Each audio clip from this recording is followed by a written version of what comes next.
কাপুরুষ, বসে আছো কেন? শরীর থেকে পুজ বের করো, রক্ত নিয়ে আসো। বসে আছো কেন? এই দেশের মাটিতে 90% মুসলমান বসবাস করে। এই দেশের মাটিতে রাসূলের উপরে কটু মন্তব্য হয়, তুমি বসে থাকো কি করে?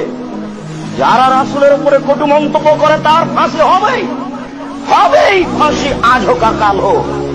তুমি মনে রেখো, তুমি যদি তাকে ফাঁসি না দিতে পারো, তোমার ছেলে দিবে।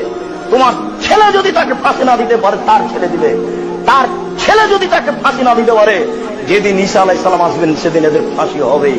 কোন মায়ের বেটা সেদিন ঠেকাতে পারবে না। তুমি বলতে পারো যুবক, কাপুরুষ তুমি, যে আব্দুর রাজ্জাক সাহেব, যেদিন ঈসা আলাইহিস সালাম আসবেন সেদিন যে এরা থাকবে না, এ বললে এরা থাকবে না।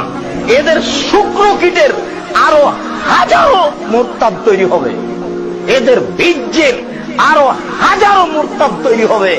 সেদিন ঈসা আলাইহিস সালাম সবকে খোলা মাঠে ফাঁসি দিবেন, সেদিন তুমি ঠেকায়।